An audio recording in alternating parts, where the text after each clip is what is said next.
बिस्मिल्लाहिर्रहमानिर्रहीम। अस्सलाम वालेकुम। आज 3 जून बरोज़ सोमवार हम बात करेंगे दो अहम इशूज़ के हवाले से। साइफ़र केस में तहरीरी हुक्मनामा भी सामने आ गया है। 2 सफ़ात पर मुश्तमिल जो तहरीरी हुक्मनामा है अदालत की जानिब से जारी किया गया है, शॉर्ट ऑर्डर जो, उसके ऊपर हम बात करेंगे। और साथ में आपको बताऊंगा जस्टिस बाबर सत्तार साहब से मुतल्लिक तौहीन अदालत का एक केस था, उनकी फ़ैमिली की जो डाटा लीक किया गया था, बहुत अहम समाअत हुई है। और आखिर में हम बात करेंगे जस्टिस तारिक महमूद जहांगीरी साहब जो बड़े तगड़े तरीके से तमाम मामलात को आगे लेके बढ़ रहे थे, उनके ख़िलाफ़ तीनों नून लीगी उम्मीदवार इस्लामाबाद के जब उनको खौफ ये खड़ा हो गया कि ना सिर्फ सीटें जाएंगी बल्कि पूरे का पूरा जो मंसूबा है वो बेनकाब हो जाएगा, तो अब वो इलेक्शन कमीशन पहुंच गए हैं और नून लीगी जो उम्मीदवार हैं उनके वकील ने अपना वकालतनामा भी इस्लामाबाद हाई कोर्ट से विड्रॉ कर लिया है। बहुत अहम पेशरफ सामने आई है और ये मामला किस तरफ जाएगा उसकी तफसील मैं आपके साथ शेयर करूँगा।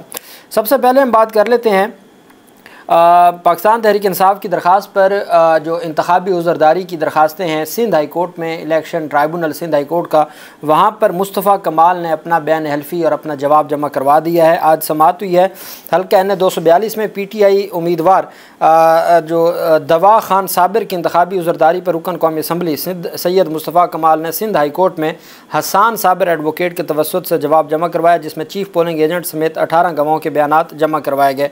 सैयद मुस्तफ़ा कमाल ने इंतखाबी उज़रदारी के जवाब में कहा कि N 242 में पुरअमन पोलिंग हुई। तहरीक इंसाफ के उम्मीदवार ने जाली फॉर्म 45 पेश किया। दवा खान साबिर के फॉर्म 45 को रिटर्निंग अफसर तहरीरी तौर पर जाली करार दे चुके हैं। जब नताइज इकट्ठे किए जा रहे थे तो PTI और जमात इस्लामी के उम्मीदवार धरने दे के बैठे थे। PTI और जमात इस्लामी के उम्मीदवारों ने नताइज लेने के बजाय रिटर्निंग अफसर के दफ्तर का घेराव किया, मौक़िफ़ अख्तियार किया कि धांधली का इल्ज़ाम आयद करने वाले उम्मीदवारों ने कंसोलिडेशन में हिस्सा लिया, ना दस्तखत किए। इलेक्शन कमीशन की तरफ से अपलोड किए जाने वाले फॉर्म 45 को किसी ने चैलेंज भी नहीं किया। गवाहों के जमा कराए गए बयानात में कहा गया कि उनके सामने ना कोई धांधली हुई, ना नताइज तब्दील किए गए। जवाब के बाद जो मुस्तफ़ा कमाल है उनकी जानिब से एक बयान हल्फी भी जमा करवाया गया है अदालत में। और अब देखना यह है कि अदालत इस केस को आगे कैसे बढ़ाती है, चूँकि कराची की तमाम सीटें पाकिस्तान तहरीक इंसाफ हासिल कर चुकी थी और अक्सर उनके पास फॉर्म 45 मौजूद हैं। अब कहते हैं जी कि वो जो फॉर्म 45 हैं वो जाली हैं, और अगर जाली होते तो ये अपने जवाब में ये भी इस्तदा करते कि इनको आप भिजवाएँ पाकिस्तान में या बैरून मुल्क, इसका फोरेंसिक करवाएँ और पता लगवाएँ कि अगर हमारे जाली हैं तो हमारे ख़िलाफ़ कार्रवाई हो, इनके जाली हैं तो इनके ख़िलाफ़ कार्रवाई हो।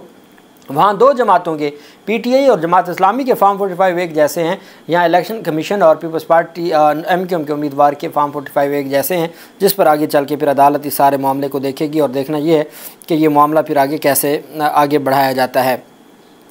जस्टिस बाबर सत्तार से मुतल्लिक जो तौहीन अदालत का केस था, बाबर सत्तार साहब की फ़ैमिली का डाटा लीक करने से मुतल्लिक अहम आज समाअत हुई है और ये 3 रुकनी बेंच था। जस्टिस मोहसिन अख्तर कियानी साहब की सरबराही में जस्टिस तारिक महमूद जहांगीरी साहब और जस्टिस सरदार एजाज़ इसहाक़ खान साहब अदालत में समाअत हुई। Additional attorney general Munawar Iqbal Dogal अदालत में पेश हुए। दौरान समाअत FIA हुकाम ने बताया कि कुछ चीज़ों की निशानदही हो गई है, हम अदालत में पेश कर देते हैं, जिस पर मोहसिन अख्तर कियानी ने कहा कुछ चीज़ें अभी आना बाकी हैं। मोहसिन अख्तर कियानी ने हदायत की कि जिन्होंने सोशल मीडिया मुहिम का आगाज़ किया, जस्टिस बाबर सत्तार के ख़िलाफ़ मुहिम का आगाज़ करने वालों का पता लगाएँ, जो असल लोग हैं उनका तयन करें, हम ऑर्डर कर देंगे, आप असल ज़िम्मेदारों का तयन करें। जस्टिस मोहसिन अख्तर कियानी ने कहा कि मुहिम का आगाज़ करने वाले लोगों के ख़िलाफ़ तहकीकात करें, आपने उनका तयन करना है जिन्होंने जज की फ़ैमिली का डाटा सबसे पहले शेयर किया। हम इस हवाले से एक मुनासिब ऑर्डर भी जारी करेंगे। इस मौका पर सरदार एजाज़ इसहाक़ ने रिमार्क दी कि क्या ये महज इत्तफ़ाक़ है कि एक ही रोज़ में 3 मुख्तलिफ़ मुहिम चलाई गई? क्या ये सारा कुछ महज इत्तफ़ाक़ है कि एक ही दिन जजेस के ख़िलाफ़ 3 मुख्तलिफ़ मुहिमात चलाई जाती हैं? अगर मुल्क दुश्मनों की जानिब से 5G वार शुरू कर दी जाए, अगर मुल्क दुश्मन ये इल्ज़ाम आयद कर दें कि आर्मी चीफ सदर मुमलिकत तौहीन मज़हब के मुर्तकिब हुए हैं और इन इल्ज़ामात के नतीजे में जलाओ घिराव हो, बिल्डिंग्स को जला दिया जाए, तो क्या ISI इन मुल्क दुश्मन अनासर को ट्रेस कर सकेगी या नहीं? ये सवाल पूछा। जस्टिस मोहसिन अख्तर कियानी ने कहा ये कहाँ और ना का सवाल है, बताएं आपकी इस्तदा क्या है। जस्टिस एजाज़ ने कहा कि क्या आप ये कह रहे हैं कि हुकूमत के पास 5G वारफेयर के ख़िलाफ़ कोई सॉफ्टवेयर मौजूद नहीं है? आप बताएं कि 5G वारफेयर का मुकाबला करने के लिए आपके पास क्या वसाइल मौजूद हैं? जस्टिस मोहसिन अख्तर कियानी साहब ने रिमार्क्स दिए कि अगर आप समझते हैं कि कौमी सलामती के मामलात खुफिया हैं तो आप बंद लिफाफे में जमा करवा दें, लेकिन आपको तफसीलात देनी होंगी। जस्टिस सरदार एजाज़ इसहाक़ खान ने FIA हुकाम को कहा कि आपने हमें बहुत मायूस किया, आपकी रिपोर्ट से, वजारत दिफा की जो रिपोर्ट है उससे बेहतर तो FIA की रिपोर्ट है। हम सुपीरियर एजेंसी से वैसा ही काम की तवक्को कर रहे थे जैसा उनका एक कैलिबर है। हम समझते हैं कि आपको बेहतर अंदाज में काम करना चाहिए था। मोहसिन अख्तर कियानी साहब ने रिमार्क दिया कि FIA ने वाकई बेहतर काम किया है। अदालत ने मज़ीद इस्तफसार किया कि क्या ग्रीन कार्ड वाले को अमरीकी शहरी कहेंगे। इमिग्रेशन हुकाम ने बताया कि वो अमरीकी शहरी नहीं हैं।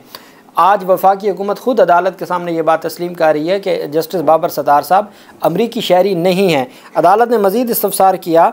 जस्टिस मोहसिन अख्तर कियानी साहब ने रिमार्क किया कि जज की इन्फॉर्मेशन जो सिर्फ FIA के पास हो सकती थी या इमिग्रेशन के पास हो सकती थी, वो किसी सिस्टम से निकाल कर अपलोड हुई है। आप बताएं कि वो अपलोड कैसे हुई है, सबसे पहले वो इन्फॉर्मेशन किसने हासिल की है, उस बंदे तक पहुँचें। जब आप वहाँ पहुँचेंगे तो फिर सारी चीज़ें सामने आएंगी। एडिशनल अटॉर्नी जनरल ने कहा कि ट्रैवल दस्तावेज़ पब्लिक हुई हैं। अदालत ने सिस्टम से दस्तावेज़ात निकाले जाने पर DG इमिग्रेशन डिपार्टमेंट से रिपोर्ट तलब कर ली। अदालत ने कहा कि क्या ये बता सकते हैं कि सिस्टम में मौजूद जज की ये इन्फॉर्मेशन कितनी बार चेक की गई। आपने बताना है कि ये इन्फॉर्मेशन कैसे लीक हुई। सरदार एजाज़ इसहाक़ खान ने कहा कि DG इमिग्रेशन कहते हैं कि ये इन्फॉर्मेशन हमारे पास नहीं होती। इमिग्रेशन हुकाम ने बताया कि हमारी तकनीकी टीम आइंदा समात पर अदालत की मुआवनत करेगी। जस्टिस मोहसिन अख्तर कियानी ने कहा कि इन्फॉर्मेशन के लिए लॉग इन किया गया होगा, वो आपने बताना है किसने किया, किसकी इजाज़त से किया। जस्टिस मोहसिन अख्तर कियानी ने कहा कि हमें पता है जो लोग हमारे खिलाफ प्रेस कॉन्फ्रेंस करते हैं, प्रेस कॉन्फ्रेंस ना किया करें, हम यहाँ आपसे सवाल पूछते हैं तो यहीं आके जवाब दिया करें। अदालत ने बिल्कुल खुले अंदाज में ये बात की कि किस तरीके से अदालतों या जजेस के ख़िलाफ़ मुहिम चलाई जा रही है। साथ ही अदालत ने वजारत दिफा की पहली रिपोर्ट को मुस्तरद करते हुए नई रिपोर्ट जमा करवाने का हुक्म दे दिया। जस्टिस मोहसिन अख्तर कियानी ने कहा कि आपने स्टैंड ले लिया है कि PR कार्ड होने का मतलब अमेरिका की शहरियत नहीं है। एडिशनल अटॉर्नी जनरल ने बताया कि PR कार्ड होने का मतलब शहरियत नहीं है। अदालत ने रिमार्क दी कि हम इसका जो आइंदा समात की तारीख़ का तहरीर हुक्मनामा में हम जिक्र करेंगे और हम इसके हवाले से मुनासिब ऑर्डर जारी करते हैं। आखिरी मौका हम आपको दे रहे हैं, हम इसको ज़्यादा आगे नहीं लेके जाएंगे। आखिरी मौका है, रिपोर्ट जमा करवाएं, उस रिपोर्ट को देख के हम फ़ैसला सुना देंगे कि कौन इसमें ज़िम्मेदार है और किस तरीके से आगे बढ़ना है। दूसरी तरफ जो अहम पेशरफ सामने आई है वो पहले तो मैं आपको बता दूं कि वकील सरदार तैमूर असलम साहब सीनियर एडवोकेट है, वो मुस्लिम लीग नून के वकील हैं। तारिक फजल चौधरी के वकील हैं जो उम्मीदवार हैं NA 47 से। उन्होंने नून लीग की मज़ीद वकालत करने से माजरत कर ली। अब दो बातें हो सकती हैं, या तो चूँकि सीनियर वकला कभी भी जजेस के ख़िलाफ़ नहीं जाते और वो कभी इतराज़ नहीं करते या वो अदम एतमाद का इज़हार नहीं करते, ये वजह भी हो सकती है। और ये वजह भी हो सकती है कि मामला किसी तरीके से डिले में ले जाया जाए। सरदार तैमूर असलम ने ज़ाती मसरूफियात के बायस मज़ीद वकालत से मुआज़रत की है। सरदार तैमूर असलम ने हाई कोर्ट में जो जस्टिस तारिक महमूद जहांगीरी साहब के इलेक्शन ट्राइब्यूनल में जमा करवाया गया वकालतनामा वापस लेने की दरख्वास्त कर दी है। इलेक्शन ट्राइब्यूनल ने 5 जून तक तारिक फजल को जवाब जमा करवाने की मोहलत दे रखी है। और अब ये बात भी सामने आ रही है कि जस्टिस तारिक महमूद जहांगीरी साहब इस हफ़्ते को गिलगित बल्तिस्तान में 3 मुअज़्ज़ज़ जजेस तशरीफ़ लेके जा रहे हैं। वहाँ पे कोई कॉन्फ्रेंस है और वो इस हफ़्ते अवेलेबल नहीं होंगे, तो इसका मतलब है ये मुकदमात आगे चलेंगे। लेकिन साथ ही जो ये केसेस हैं इंतहाई अहम केसेस, उसमें ये मामला सामने आया है कि तारिक फजल चौधरी के वकील ने माजरत कर ली है उनकी वकालत करने से। जबकि दूसरी जानिब जो अहम पेशरफ सामने आई है वो जो पाकिस्तान तहरीक इंसाफ के ये तीनों दरख्वास्तें थीं, बहुत अहम दरख्वास्तें थीं जो दायर की गई थी, मुस्लिम लीग नून की जानिब से दायर की गई हैं। और उसमें ये अदालत से इस्तदा की गई है कि मेहरबानी करके इलेक्शन कमीशन में ये दरख्वास्तें, तीनों लीगी MNAs ने इलेक्शन कमीशन में ये दरख्वास्तें दायर की हैं कि मेहरबानी करके हमारे जो केसेस हैं वो आप किसी और ट्राइब्यूनल को आप भेज दें, हम इस ट्राइब्यूनल में नहीं सुनवाना चाहते। और हमें लगता है कि ये मुतासिब है और हम समझते हैं कि जी आप हर सूरत आप हमें रिलीफ़ दें और हर सूरत आप ये जो मुकदमात हैं ये किसी और मुअज़्ज़ज़ जो ट्राइब्यूनल है उसको आप मुकर्रर कर दें। अब दिलचस्प बात यह है कि इस सारे मामले में किसी सूरत भी जो इलेक्शन ट्राइब्यूनल की जानिब से आइन और कानून के मुताबिक कार्रवाई आगे बढ़ाई गई। जस्टिस तारिक महमूद जहांगीरी साहब ने जिस तरीके से कार्रवाई को आगे बढ़ाया वो हम सब के सामने है।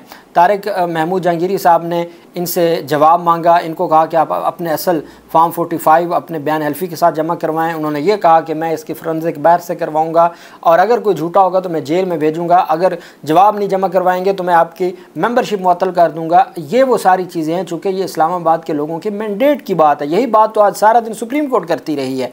अब इन्होंने एक इलेक्शन एक्ट ऑर्डिनेंस जो सामने आया है, जिसका अभी तक ऑफिशियल गजट तो सामने नहीं आया, लेकिन उसमें इलेक्शन कमीशन को अख्तियार तो दे दिया है। अब उस अख्तियार का मामला जा रहा है इलेक्शन कमीशन में। तीनों दरख्वास्त गुजार नून लीगी उम्मीदवारों ने दरख्वास्तें दायर की हैं कि जो मौजूदा ट्राइब्यूनल हैं जस्टिस तारिक महमूद जहांगीरी साहब, वो गैर जानिबदार नहीं हैं, मुतासिब हैं, वो जल्दबाजी और तेज़ी के साथ आगे बढ़ा रहे हैं और वो जो बिला वजह केस को तेज़ी के साथ आगे बढ़ा रहे हैं और हमें उनसे इंसाफ की तवक्को नहीं है। इस वजह से हमारे केस किसी और ट्राइब्यूनल में मुकर्रर करें। अब इस्लामाबाद का एक ही ट्राइब्यूनल है, जब इस्लामाबाद में कोई और ट्राइब्यूनल नहीं है तो किसके पास मुकर्रर करेंगे। अब एक बात आप याद रखें कि इलेक्शन कमीशन ऑफ पाकिस्तान ने कल के लिए तीनों दरख्वास्तें मुकर्रर कर दी हैं। इलेक्शन कमीशन ने जब पहला तारिक महमूद जहांगीरी साहब का नोटिफिकेशन भेजा था तो उसकी मंजूरी चीफ जस्टिस की जानिब से दी जाती है और बाद में हाई कोर्ट ही उनकी मंजूरी देती है और वो काम शुरू करते हैं। तो अब ये मामला इलेक्शन कमीशन कैसे सुन सकता है? इलेक्शन कमीशन को ऑर्डर करता है तो अल्टीमेट ये मामला इस्लामाबाद हाई कोर्ट में चला जाएगा, इस्लामाबाद हाई कोर्ट उसको देखेगी। तो ये इतनी सारी चीज़ें हैं कि जिनको अगर हम देखें तो ये मामलात इनके गले पड़ने वाले हैं और यही वजह है कि इन्होंने ये दरख्वास्त दायर की और उस दरख्वास्त को अब ये आगे बढ़ाना चाहते हैं। आखिर में मैं आपको सिर्फ बता दूँ कि इमरान खान की जो इमरान अहमद खान न्याजी वर्सेस सरकार स्टेट 81/2024 ये अपील नंबर है। अदालत की जानिब से कहा गया कि for the reasons to be recorded later, जो जजमेंट है वो बाद में दी जाएगी। Appeal is allowed and the judgment dated 30/1/2024 is set aside. Consequently the appellant namely Imran Ahmed Khan Niazi, उसकी तफसील दी गई है, is acquitted of the charges in case FIR number, कि उन तमाम जो उनके खिलाफ इल्ज़ामात थे उससे बरी किया जाता है। FIR number 6/2023 under section 5 and 9 of official secret acts read with section 3-4 of PPC Pakistan penal code, registered with police station counter terrorism FIA Islamabad. He shall be released fourth with if not in any other case, का अगर किसी और वो case में ज़रूरी नहीं है तो आप उनको रिहा कर दें।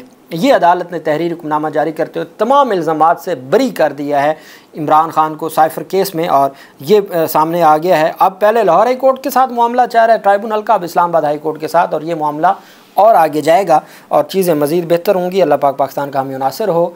बहुत शुक्रिया। अल्लाह हाफिज़। पाकिस्तान जिंदाबाद।